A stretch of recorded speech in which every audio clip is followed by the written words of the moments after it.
MSL.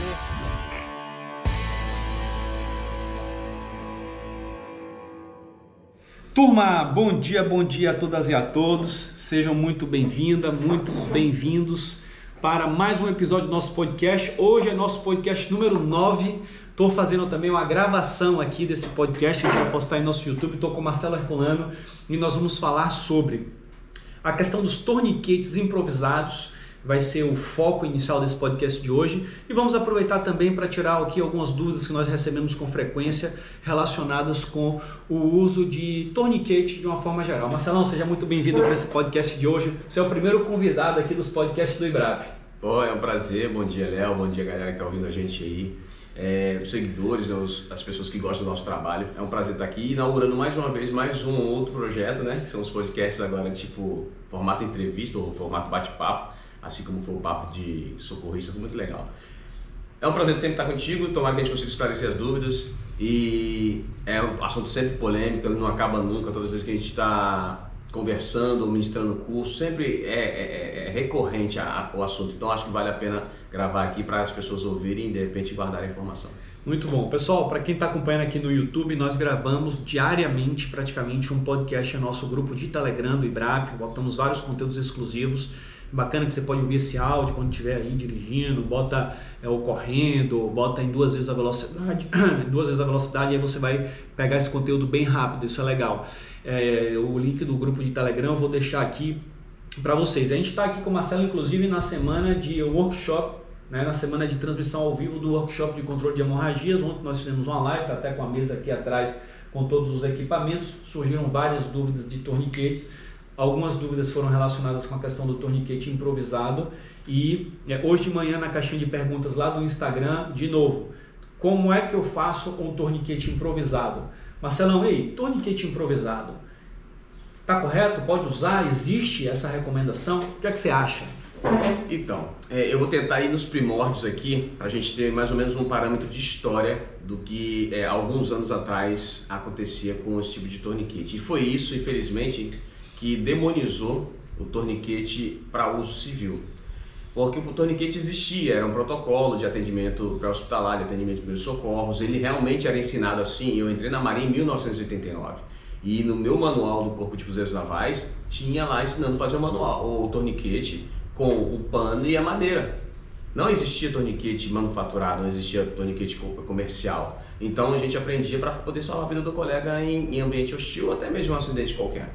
E depois eu fui ser instrutor da Cruz Vermelha Brasileira em 2006 também, ainda se falava em torniquete improvisado. Os manuais da Cruz Vermelha também ensinavam torniquete improvisado.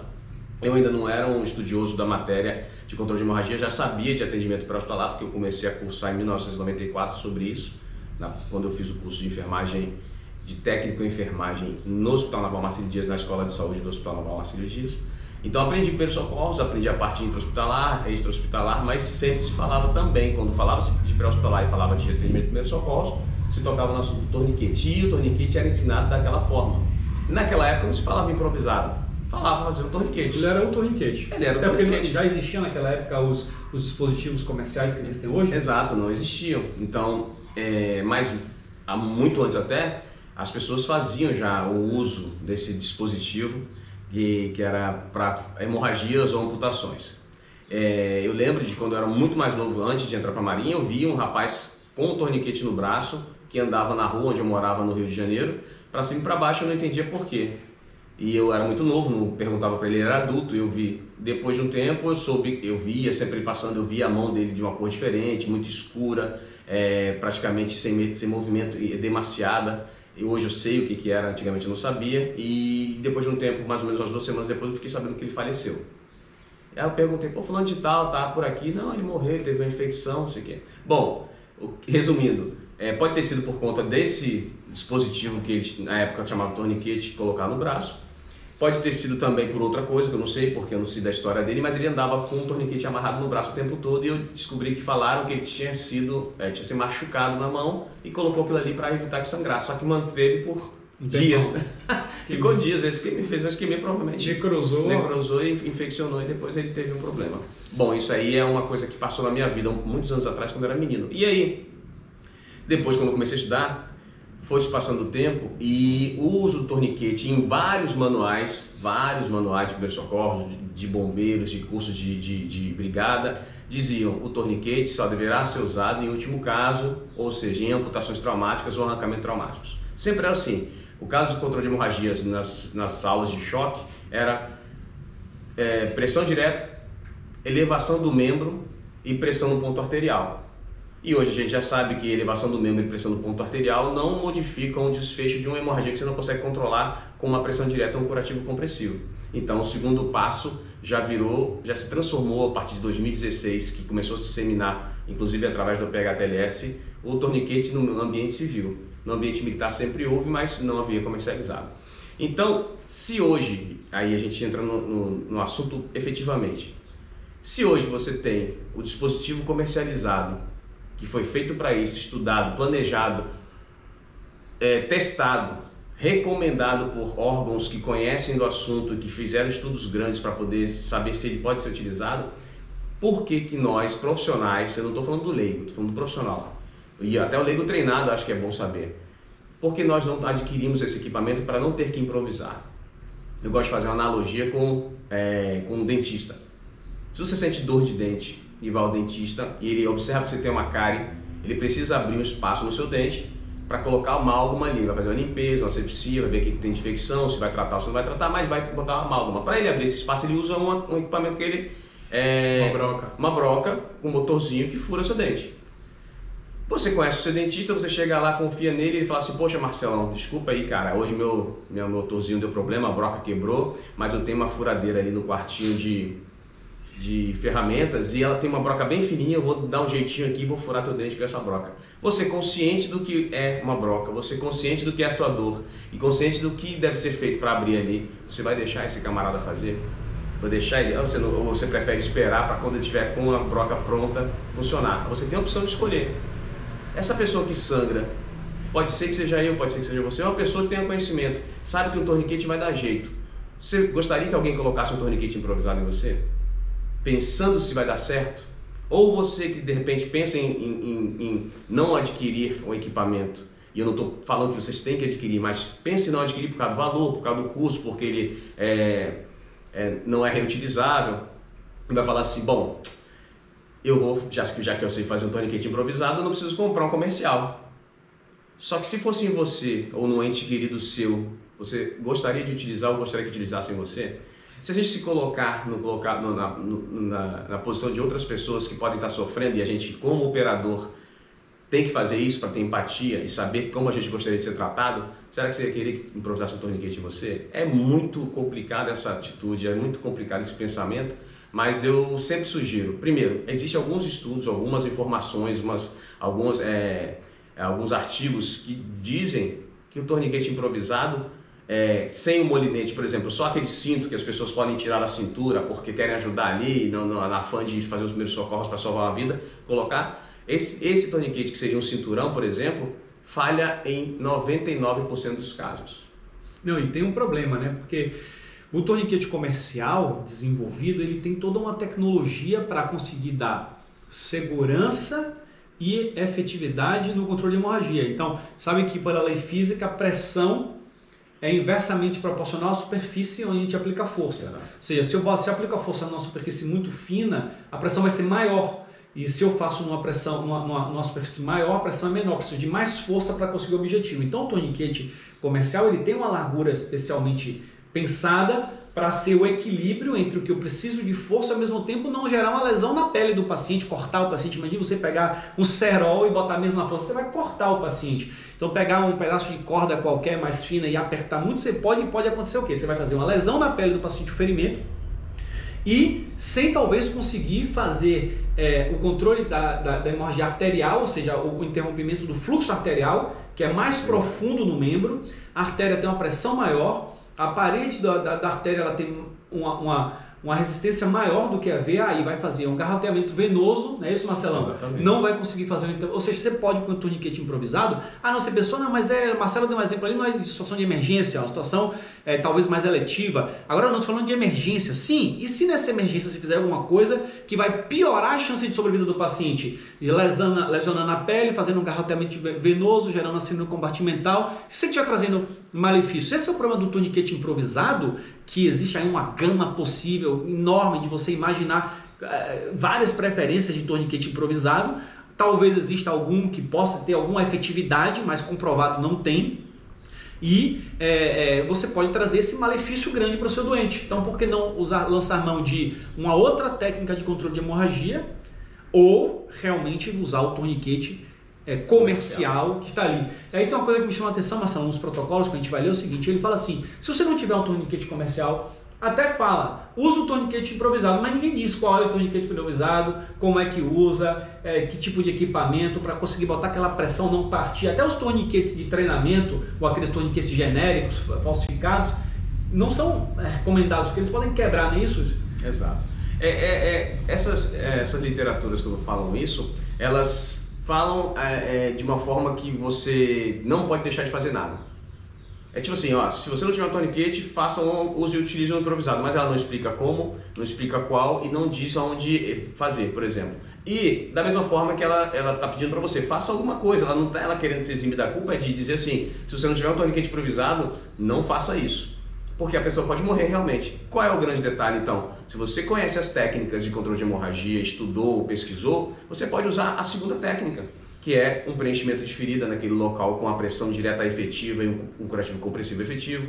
Se você não tem um torniquete, mas você tem um agente hemostático, aplica agente hemostático ali, porque é uma segunda técnica. E quando eu falo segunda técnica, é a sua opção de prioridade. Pode ser a primeira, dependendo. Pode ser a primeira. Inclusive, quando a gente ministra curso e fala sobre isso, eu digo que o que está escrito na aula, ou o que está escrito no manual ou no slide, não é uma sequência obrigatória. Você vai decidir se a primeira opção sua vai ser o torniquete, ou se a sua primeira opção vai ser uma pressão direta. Quem avalia o ferimento, quem está na cena. Né? A gente está aqui falando de uma coisa que todos perguntam, mas a gente está sempre vislumbrando hipoteticamente. Quando eu estou no local do acidente, eu avalio e vou decidir também. Pode ser que eu não aplique o torniquete em todas as pessoas que eu encontro sangrando efetivamente na cena, por ou não ser um local compatível com a aplicação, ou por eu supor, na minha avaliação, que aquilo ali eu posso controlar com um curativo compressivo. Como eu estava dizendo antes, essas literaturas você fala assim, alguns estudos falam que os torniquetes improvisados sem molinete falharam em 99%. Os com molinete, que seriam os panos com madeiras que a gente gira para apertar, falharam em 32%. Poxa, mas aí falhou muito menos. Para os estudos isso não funciona, porque ele tem que ter uma efetividade muito maior do que aquilo. Então, se você um dia ouviu falar nessas lendas urbanas que a gente consegue ouvir aí, o colega meu fez um torniquete improvisado e a pessoa não morreu. Provavelmente esse sangramento poderia ter sido controlado com outra técnica de controle de hemorragia. É que nem o soco precordial na PCR. Quando às vezes a gente vê lá, o paciente está em PCR, eu vi o médico, geralmente mais antigos, que daquela época, fez o soco precordial, o paciente voltou. É o paciente que às vezes não estava em PCR e pelo soco se despertou. Foi um estímulo doloroso exacerbado. Aí por isso que estudo observacional, inclusive, não serve como evidência científica para fazer uma associação causal, porque pode ser enviesado. Quer dizer, eu observei ali que eu dei um soco precordial, o cara voltou, aí você já associa. Então o soco precordial faz o cara voltar da PCR, mas eu não sei se aquele paciente de verdade estava em PCR, né? Então assim, a gente precisa fazer estudos, a ciência busca fazer estudos, ensaios clínicos randomizados, controlados, para ter uma metodologia que faça com que você possa confiar naquele resultado, que não seja um resultado estatisticamente que apareceu por acaso, né, por um erro aleatório, ou que apareceu por um erro sistemático, de um erro metodológico, que mesmo que você tenha um estudo com 100 mil pacientes, mas você estava enviesado ali, é que nem você, vamos dizer assim, você está indo daqui para a Austrália, você pegou um voo daqui para a Austrália, e aí você vai viajar, não sei, daqui para lá deve dar uns 10 mil, 20 mil quilômetros, sei lá, 15 mil quilômetros, 20 mil mais ou menos. E aí você está indo para a Austrália. Vamos dizer que, imagine que 20 mil quilômetros é um estudo grande, né? Mas se no início você pegou o ângulo errado, Quanto mais você andar, mais você vai se afastar do objetivo. Então tem estudos hoje que tem um erro sistemático, um erro metodológico e que aí repetem muito. A pessoa, não, esse estudo teve 100 mil pacientes, então é verdade. Não. Se tem um erro metodológico, e estudos observacionais são cheios de erros metodológicos, inclusive um deles, o próprio viés do observador, que entre muitos outros, que leva às vezes a resultados completamente esdrúxulos, estranhos, né? Então hoje em dia realmente existe uma limitação na qualidade dos estudos que avaliam efetividade de equipamentos e de técnicas no atendimento hospitalar, mas nós temos alguns bons estudos observacionais realizados dentro de ambientes de guerra, etc., que testaram o torniquete, e aí vale uma observação, um estudo observacional, porque a gente está falando de algo praticamente de plausibilidade extrema. O cara está sangrando, se você não parar o sangramento, ele morre. Então você tem que dar um jeito de parar o sangramento. Eu testei o torniquete comercial. O torniquete comercial, o bom, ele vai ser efetivo em 99% dos casos em parar aquela hemorragia. Então, assim, claro que vai ter um caso ou outro que o torniquete vai quebrar, que não vai ser suficiente, que eu precisar colocar o segundo, que depende do operador também, se sabe usar, se não sabe. Eu gosto muito de falar isso, tá, Léo? Depende muito da técnica que você utiliza, o equipamento que você utiliza e a forma que você faz, porque existe a forma correta e a forma errada. É da mesma coisa que você compra um carro novo e semana que vem ele quebra. Será que você olhou óleo? Será que você calibrou esse pneu? Será que você estava atento da forma que você manobrava esse volante ligado ou desligado do carro? Essas coisas a gente gosta de falar que é pane de operador. O operador causou aquele problema ali. Perfeito. Então é isso, pessoal. Acho que para o podcast de hoje está de bom tamanho. Falamos aí sobre o torniquete improvisado. Resumidamente, Marcelo, para fechar o podcast, qual é a sua mensagem final em relação à questão aí, resumidamente, uma frase para torniquete improvisado, para deixar esse podcast, esse vídeo aqui redondo? Bom, antes, eu esclareci aqui que a gente resolveu fazer esse podcast aqui juntos, acordamos cedo, a gente bateu um papo, resolveu estar com essa camisa. E para quem talvez possa ficar na dúvida, tá vendo o vídeo aí, essa camisa é um presente que eu ganhei. Eu fui instrutor do BOP do Distrito Federal, no curso de APH de combate e no curso de negociador policial. Eu vou virar aqui para que vocês entendam direitinho. Negociador policial. Isso, exato. Então, para o pessoal dizer, ele está com a camisa da Polícia Militar do Distrito Federal. Não, esse é um presente que eu ganhei, eu gosto de vestir os presentes que eu ganho. Então, hoje eu coloquei por um acaso e a gente resolveu fazer e eu não me eximi de tirar porque foi um presente, é a minha camisa, eu ganhei. Então, entendam que eu estou, inclusive, elevando o nome da Polícia Militar do Distrito Federal que me convidou para ministrar os cursos lá. Quem está no podcast aqui não está vendo, mas esse vídeo a gente vai para o YouTube e quando estiver no YouTube a gente posta para vocês aqui no Telegram. O pessoal que não está vendo. Outra, tiverem oportunidade para conhecer mais minha história, me sigam no meu Instagram, @MarceloHerculanoInstrutor, aqueles que não me conhecem ainda. E a mensagem final é o seguinte, eu gosto de dizer que quem não conhece da matéria e tem boa vontade, tem bom coração, é uma pessoa do mundo que gosta de ajudar os outros, pode fazer o que quiser para ajudar, porque vale a pena. Você tem que tentar realmente ajudar de uma forma que seja consciente. Eu não estou aqui dizendo que se você não tem um torniquete, mas você não é um profissional, você não vai fazer nada, vai fazer alguma coisa. Esses estudos observacionais das Forças Armadas norte-americanas nas guerras, lá no início, antes das guerras do Afeganistão e Iraque, morriam muitos militares por conta de hemorragias de extremidades e eles faziam torniquete improvisado, porque não existiam os comerciais. Foram elevando os estudos, foram produzindo os torniquetes, treinaram os militares para a guerra do Afeganistão e Iraque em controle de hemorragias, com bandagem, com agente hemostático, com sonda nasofaríngea para controlar a via aérea e utilização do torniquete, e esses dados caíram vertiginosamente, ou seja, salvaram vidas. Se são estudos observacionais, são válidos porque era plausibilidade extrema, porém morria gente do mesmo jeito, e muita gente, eles notaram que morria muita gente, como faria para isso? Lá na frente, o próprio projeto Stop the Bleed utilizou essa experiência para poder hoje pedir para o público em geral usar o torniquete para salvar a vida de alguém, e é o público em geral. Não é um profissional, é o leigo. Eles colocam as caixinhas do lado dos desfibriladores externos automáticos em pontos estratégicos lá, que eles determinaram, nos 50 estados dos Estados Unidos, e as pessoas podem utilizar, assim como a gente usaria um extintor de incêndio, o próprio desfibrilador externo automático, eles podem usar o kit de controle de hemorragias e não precisa ser da área de saúde. Então, a gente, se nós gostamos de ajudar, vamos ler alguma coisa, pesquisar, os cursos são livres, as pessoas podem fazer cursos livres. Eu já tive alunos advogados, já tive alunos professores de matemática, professores de outras matérias, fisioterapeutas e entre outros que querem aprender e hoje sabem salvar a vida das pessoas. Inclusive eu recebo mensagens De vez em quando, essa semana eu recebi, foi anteontem que eu te mandei, uma menina salvou a vida de um familiar dela na fazenda que ela estava. Motosserra. Uma motosserra, ele se cortou e ela tinha um torniquete com ela, porque ela tinha feito o curso no final do ano passado e estava de férias essa semana passada e ela contou. Só eu não distribuí essa mensagem porque ela mandou no meu privado e eu preferi resguardar, obviamente, essa história.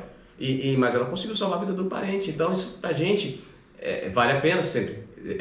Se eu ministrar um curso para 1000 pessoas e 10 pessoas dessas 1000 conseguirem fazer alguma coisa para salvar a vida de alguém, a gente se transforma em pessoas eternas na vida dessa pessoa. E eu vou ser um instrutor eterno não pela minha vida, mas pelo que eu consegui disseminar para as pessoas que conseguem salvar alguém. Né? Exato.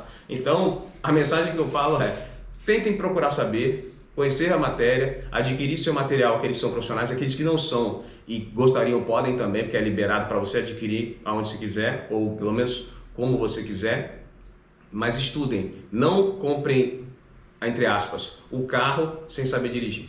Perfeito, perfeito. No momento que a gente grava esse podcast, a gente está em pleno workshop de controle de hemorragias.